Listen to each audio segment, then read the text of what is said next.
इस कार्यक्रम के पुण्यार्जक हैं स्वर्गीय जीवराज जी चांदुवाड़, श्रीमती भवरी देवी चांदुवाड़, ग्वालपाड़ा जैन समाज के अध्यक्ष, महासभा के राष्ट्रीय मंत्री एवं सूर्य पहाड़ अतिशय क्षेत्र के हर कार्यों में सहयोगी, नागौर निवासी, दुधनाई प्रवासी, श्रावक श्रेष्ठी श्री अजित कुमार चांदुवाड़ परिवार, श्री जीवराज जी भनवरी देवी, श्री अजित कुमार, रिंकू देवी, अनुष्का, लवली अरिहंत हार्डवेयर स्टोर।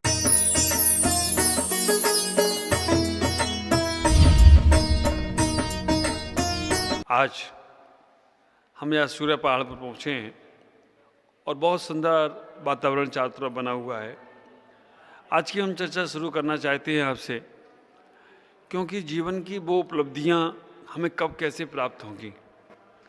कहते हैं हमेशा कि बड़े बड़ाई ना करें, बड़े ना बोले बोल, हीरा मुख से ना कहे लाख हमारा मोल। इस सृष्टि में जो कोई भी श्रेष्ठ और ज्येष्ठ होते हैं वे शांत रहते हैं, कम बोलते हैं, मीठा बोलते हैं, अच्छे कार्यों की प्रशंसा करते हैं। जैसे हीरा अपने मुख से कभी नहीं कहता कि हमारी कीमत कितनी है। सच्चे जौहरी को हीरे की परख होती है। हमें इतना ही सोचना है कि अपने जीवन में उस उत्कृष्टता को पाना है, तो हम अपने जीवन में शांत रहने का प्रयास करें। जितना आप शांत रहोगे उतना आप अपने आप के दर्शन कर सकते हो, अपने आप को पा सकते हो, अपने आप की उपलब्धियों को समझ सकते हो। आप देखें, नोटों की गड्डियाँ हजारों रखी हों, कोई आवाज़ नहीं आती है। दो चार सिक्के पड़े हों तो उनमें से खनखन की आवाज़ आना शुरू हो जाती है। हम अपने जीवन में समझने का प्रयास करें, जब शांत हमारा जीवन होता है तो हमारा जीवन बहुत बहुत आनंदित होता चला जाता है। और जब हमारा जीवन बोलने वाला होता है तो हम जीवन में बाहर की यात्रा में चले जाते हैं। बड़े व्यक्ति उस उम्र से बड़े नहीं, पैसे से बड़े नहीं। अब विचार करके रखना, बड़ा व्यक्ति कौन होता है? पैसों से नहीं, उम्र से नहीं, शरीर से नहीं, परिवार से नहीं, व्यापार से नहीं। मैं हमेशा कहता हूँ बड़ा वह नहीं जिसके बड़े बड़े व्यापार हैं, बड़ा वह होता है जिसका दिल बड़ा होता है, जिसका चारित्र बड़ा होता है, जिसका विचारधाराएं बड़ी होती हैं। जीवन में विचारों से बड़े बनने का प्रयास करो, दिल से बड़े बनने का प्रयास करो। मैं अक्सर एक बात कहता हूँ, बड़ा वो नहीं है जो बड़े बड़े व्यापार, बड़े बड़े उद्योग का, बड़े बड़े कारखाने लगाता है। बड़ा वो है जो छोटे को भी बड़ा बना दिया करता है। जीवन में सबसे बड़ी उपलब्धि हमारे पास हमारी सरलता है, हमारी सहजता है, हमारा अंतर का आत्मीयतापना है। ख्याल करना, सूरज हमें प्रकाश देता है, चंद्रमा हमें शीतलता देती है, मेघ हमें पानी देते हैं, वायु हमें श्वास देती है, वृक्ष हमें फल फूल, रहने को छाया और औषधियाँ देते हैं। उन्होंने कभी अपना बड़ापन नहीं दिखाया और ना ही उन्होंने कभी आपसे प्रशंसा का पत्र मांगा। तो हम अपने जीवन में अच्छे बनने का प्रयास करें, ऊंचाइयों को लाने का प्रयास करें। हमें अपने जीवन में अपनी बड़ी सोच से बड़े बनना है। समुद्र की तरह होना है, आकाश की तरह होना है, धरती की तरह होना है, वनों की तरह होना है। जब तक आपका वर्चस्व ऐसा होगा, जब आप धरती की तरह, समुद्र की तरह, वनों की तरह, आकाश की तरह बड़े विशाल हृदय वाले होंगे, तो आपका वर्चस्व अर्चस्व में कारण बनेगा, पूजस्व में कारण बनेगा, ऐश्वर्य में कारण बनेगा। आप अपने जीवन को समझकर उस परम तत्व को पाने का प्रयास करें। सूर्य पहाड़ आज इतना बड़ा पहाड़ दिख रहा है, चारों तरफ हरियाली ही हरियाली है। आप विचार करके रखना, ये हरियाली ने, ये पहाड़ ने उदारता रखी। इसको किसी ने बनाया नहीं, नेचुरल है। जब व्यक्ति नेचुरल होता है ना, जब व्यक्ति बनावट में नहीं जाता है, व्यक्ति प्रकृति के अनुसार जीता है, तो व्यक्ति एक दिन बहुत बहुत बड़ा हो जाता है। और जो व्यक्ति आर्टिफिशियल जीवन जीता है, बना बनाया जीवन जीता है, वो व्यक्ति अपने जीवन में कहीं भी ज़्यादा नहीं पहुंच सकता है। आप विचार करो, शांत, जब पानी शांत रहता है तो उसमें हम अपना चेहरा देखना चाहें तो दिख जाता है, लेकिन वही पानी जब गर्म हो जाता है तो उसमें हमें अपना चेहरा दिखाई नहीं देता है। हम अपने जीवन को समझने का प्रयास करें, हमें अपने बड़प्पन को समझना है, हमें अपने जीवन की ऊंचाइयों को पाना है। छोटे तो उत्पात करेंगे। हमेशा कहा करते हैं ना, क्षमा बड़ों को चाहिए, छोटों को उत्पात। क्या बिगड़ गया कृष्ण का जब भृगु ने मारी लात। भृगु ऋषि थे, उन्होंने गुस्से में आकर कृष्ण को लात मार दी। क्या बिगड़ गया? उन्होंने क्षमा दान दिया। अगर तुम्हारे अंदर क्षमा का गुण है तो तुम हमेशा ऊपर आकाश की तरह ऊंचे ऊंचे होते चले जाओगे। और तुम्हारे पास अगर राग और द्वेष की कलुषता है, ख्याल करना, अगर तुम्हारे पास बेमनस्ताओं की हवा है, बेमनस्ताओं का बैर की गांठ बंधी हुई है, तो आकाश में तो उड़ जाओगे लेकिन काले बादलों की तरह रहोगे। काले बादल जो दिखते ऊपर हैं वो भरे हुए होते हैं, जल से भरे होते हैं। जब वो काले बादल बरस जाते हैं तो वहाँ बिल्कुल साफ और स्वच्छ हो जाते हैं। विचार करके रखना, आपको अपने जीवन में उत्कृष्टता को पाना है, श्रेष्ठता को पाना है, तो हमारे उन महापुरुषों को याद करने का प्रयास करो जिनके ऊपर आरी चला दी गई, जिनके ऊपर कानों में कीलें ठोकी गई, जिनके ऊपर सिगड़ी रख दी गई, जिनके ऊपर गरम गरम आभूषण पहनाए गए, और उनके मन में एक क्षण को भी विचार ये नहीं आया कि भगवान ये जो मेरे ऊपर उत्सर्ग कर रहा है इसको इसका फल मिलना चाहिए। उन्होंने, वैसे तो उनके पास वो विचार नहीं कहूँगी, शुद्धोपयोग की अवस्था में चले गए वो, तो ये भी विचार नहीं आया होगा कि माफ़ कर देना इनको। तो आप विचार करके रखना, इतनी उत्कृष्टता भी थी, इतनी महानता भी थी कि उनके अंदर ऐसे विचार तक नहीं आए कि इसको माफ़ कर देना। वो तो इसमें हिसाब बराबर हो रहा है, मेरा चुकता हो रहा है, मेरे कर्म का जो कर्म कलश हमारे अंदर बैठे हुए थे वो सब समाप्त हो रहे हैं। ऐसा उनके अंदर शुद्ध उपयोग की भावना बन गई। तो आप अपने जीवन में उस शुद्ध उपयोग की भावना ना बना पाओ तो कम से कम शुभ उपयोग की तो भावना बनाओ। हमारे आचार्य कुंद गोस्वामी जब स्व समय की बात करते हैं तो वो कहते हैं दर्शन ज्ञान चारित्र। आप विचार करके रखना, दर्शन ज्ञान चारित्र में जब व्यक्ति का मन लगता है तब वो स्व समय में जाता है, और जब व्यक्ति का मन शरीर में लगता है, पुद्गलों में लगता है, तो पर समय में चला जाता है। आप महापुरुषों को याद करते हुए अपने जीवन में उत्कृष्टता को पाने का प्रयास करें। बड़े बनने तो आप सबको लेकर चले। सागर होता है ना, सागर जब बड़ा होता है तो उस केवल सागर नदियों से ही नहीं भरता है। सागर के अंदर भरने के लिए नदी ही पर्याप्त नहीं है। सागर में नाले भी जाते हैं, सागर में बरसात का पानी भी जाता है, सागर में झरनों का पानी भी जाता है, सागर में पहाड़ का पानी भी जाता है, सागर में तुम्हारे गटर का भी पानी जाता है। सागर किसी को मना नहीं करता है, इसीलिए तो उसे सागर कहा गया। आप विचार करके देखना, सागर में सबको लेकर समाहित कर कर गंदगी को एक तरफ छोड़ देता है, और नीचे तल में जब चला जाता है तो सागर में रत्नों की प्राप्ति होती है। गहरे सागर में डूबते चले जाओ, रत्नों की प्राप्ति होगी।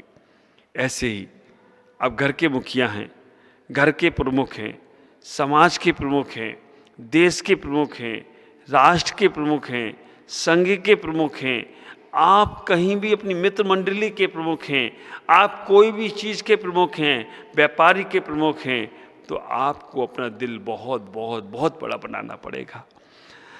ख्याल करना, कहेंगे सब कुछ, कुछ कह गए, कुछ सह गए। जो सह गए वो संत और परमात्मा बन गए, जो कह गए वो संसार में फंस गए। तो कहने से पहले सहना सीखो। हमारे पास शक्ति तो है लेकिन सहन शक्ति नहीं, और जब तक तुम्हारे पास सहन शक्ति नहीं होगी तब तक तुम अपनी शक्ति का सदुपयोग नहीं कर सकती। महापुरुषों पे उपसर्ग हुआ, उनके पास शक्ति भी थी और सहन शक्ति भी थी। ख्याल करके रखना। कहते हैं कि अगर तुम्हारे पास शक्ति है, बरकरार है, तो तुम जीवन में अपने आप को पा सकते हो, और तुम्हारे पास शक्ति नहीं है, सहन शक्ति नहीं है, शक्ति तो बाहर से आ सकती है, लेकिन सहन शक्ति आत्मा से आने का प्रयास करती है। तो आप अपने जीवन में उत्कृष्टता को पाना है, आप अपने जीवन में बड़ेपन को पाना है।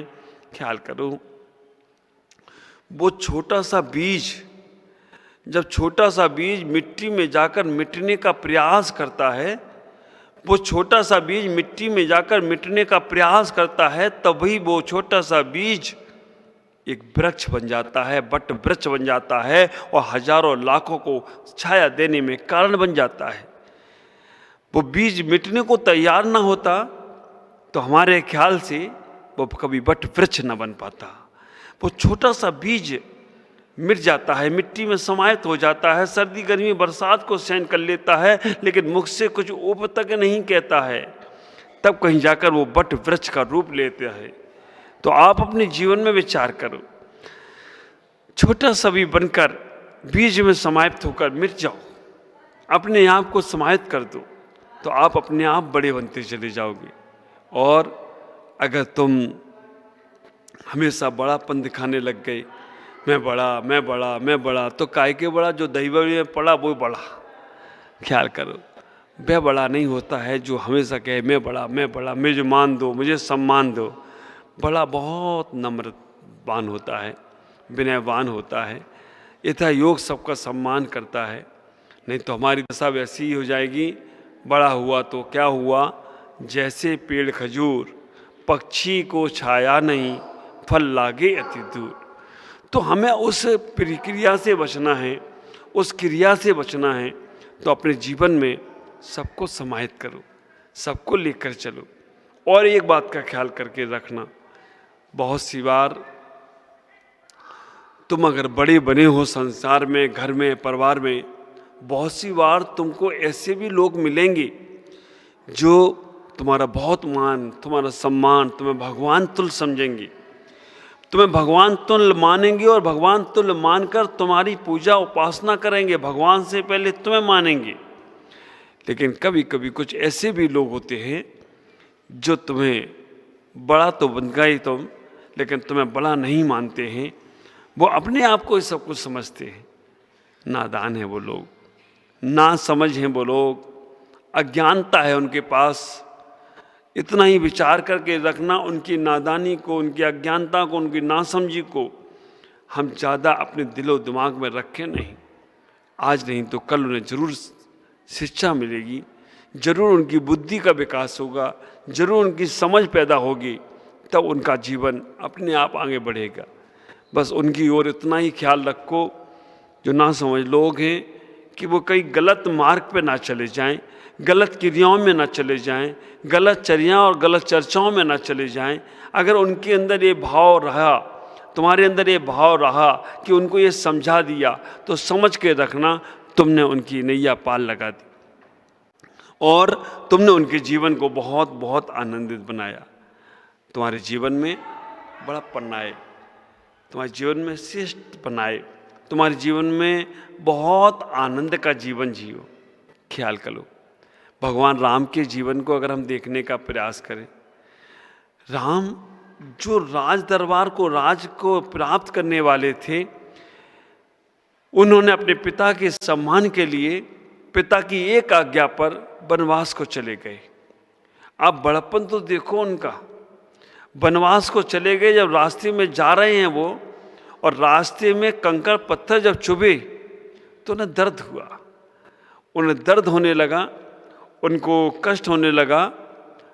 तो उन्होंने उस पत्थरों से कहा, ये पत्थरों, ये तुम्हारे अंदर जो कठोरपना है ऐसे छोड़ने का प्रयास करो। भगवान राम से लक्ष्मण ने पूछ लिया कि आप इन पत्थरों से कोमल होने के लिए क्यों आदेश कर रहे हो? आपका मार्ग तो आपने कठिन मार्ग ही चुन रखा है। करुणा देखना, कोमलता देखना उनकी। उन्होंने इतना ही कहा लक्ष्मण से, भाई मैं तो ये पत्थरों को सहन कर लूँगा, इन पत्थरों के कष्टों को सहन कर लूँगा, इन पत्थरों पे चल लूँगा, क्योंकि मैंने तो खुद स्वयं से ये मार्ग चुना है। लेकिन कल को मेरा भाई भरत यहाँ से आएगा, मेरा भाई लक्ष्मण यहाँ से जा रहा है, मेरी अर्धांगिनी सीता मेरे साथ है, उनको ये पत्थर ना चुभे। मैं उनके लिए प्रार्थना कर रहा हूँ कल से इस मार्ग पर कोई और भी आए उसको ये पत्थर ना चुने, जो चुनना है, जो पत्थर को चुभना है मुझे चुभ जाएं, उनके लिए मैं रास्ता मार्ग कोमल करना चाहता हूँ। ऐसा बड़प्पन लाने का प्रयास करो। ख्याल करके रखना, संत और नेता में क्या अंतर होता है। संत जिस मार्ग से चलता है उस मार्ग को साफ और सुथरा करते हुए आगे बढ़ जाता है। संत अगर किसी सीढ़ी से ऊपर चढ़ रहा है और सीढ़ी अगर टूटी हुई है तो संत उस सीढ़ी को जोड़कर फिर ऊपर चढ़ने का प्रयास करता है। और नेता क्या करता है, जिस मार्ग पे आगे बढ़ता है पीछे इतने कंकड़, इतने कांटे, कंकड़ पत्थर छोड़ देता है कि दूसरा मेरे तक पहुंच ना पाए। जिस सीढ़ी से ऊपर चढ़ रहा है तो नीचे की सीढ़ी का पायदान तोड़ देता है कि अब हम तक कोई पहुंच ना पाए। जिनके माध्यम से वो ऊपर चढ़ता है उनको भी वो नीचे ही छोड़ना चाहता है, वो नेता है। और संत तो वो होता है जो एक मार्ग पर आगे चढ़ा है, हजारों लोगों के लिए मार्ग खोल देता है कि सब मेरे साथ आ जाएं, सब मेरे साथ चलने लग जाएं।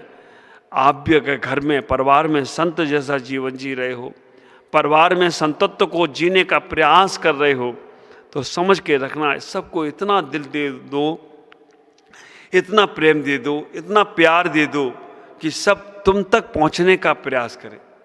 आप ख्याल करो, गुवाहाटी में बहुत सारे ऐसे परिवार हैं जिनके अंदर आत्मीयता है, प्रेम है, एक दूसरे के साथ वो मिलते हैं, संयुक्त रूप से चलते हैं। हमारे बिज्जू भाई चूड़ीवाल पूरे परिवार को लेकर चलते हैं, सभी को साथ में लेकर अपने आगे बढ़ाने का प्रयास करते हैं। मैं आपसे कहूँगा कि आप अपने जीवन में उस बड़प्पन को लाने का प्रयास करें। आकाश में चील भी उड़ती है, आकाश में कबूतर भी उड़ते हैं, आकाश में उल्लू भी उड़ते हैं, आकाश सबको उड़ने के लिए जगह दे देता है।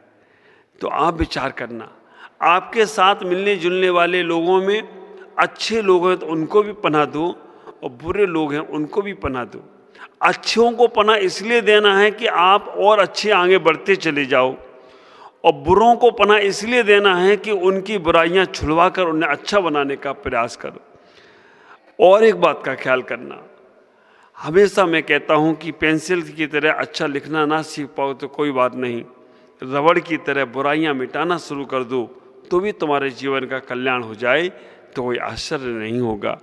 आप अपने जीवन को बहुत आनंद से भरकर जिए, क्योंकि ये बहुत बड़ा जीवन नहीं है, छोटा सा जीवन है।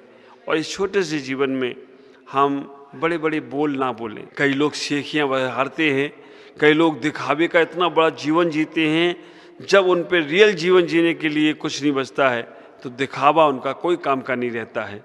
तो हम ऐसा दिखावा का जीवन ना जिएं, जब मेरे पास कुछ भी नहीं बचे तब हम उस जीवन को ना जी सके। मैं हमेशा कहता हूँ, जो लोग लिफ्ट से हमेशा शिफ्ट होकर अपनी मंजिलों को ऊपर घर के पहुँचते हैं, उनको हफ्ते में नहीं तो महीने में एक बार सीढ़ियों से ज़रूर जाना चाहिए, क्योंकि कभी लिफ्ट खराब हो जाए तो फिर वो घर कैसे पहुँचेंगे, कैसे भी जाए। जो रोज़ गाड़ियों से मंदिर जाते हैं उनसे कहना चाहता हूँ कि कभी एक बार पैदल भी मंदिर जाने का प्रयास करो। तो आज चर्चा बस इतनी ही आपसे करी है कि आप बड़े हैं तो बड़े अपने बोल मत बोलिएगा। बड़े जितने होते होते बिनेबान होते हैं। पेड़ पर जितने फल लगते हैं वो फल लगने के बाद पेड़ उतने ही झुक जाते हैं। तो आप अपने घर में, परिवार में अगर बड़ेपन है तुम्हारे अंदर, तो अपने अपने जीवन को समझकर उस परम तत्व को पाने का प्रयास करें, तभी तुम्हारा जीवन बहुत बहुत आनंदित होगा। आप अपने जीवन में बाहर की बड़प्पन नहीं, अंदर का श्रेष्ठपन लाने का प्रयास करें। अंदर का श्रेष्ठपन तभी होगा जब तुम्हारे अंदर विनय गुण आएगा, समर्पणता का गुण आएगा, अच्छा गुण आएगा, तभी आपका जीवन मंगलमय होगा। ओम नमः जगत।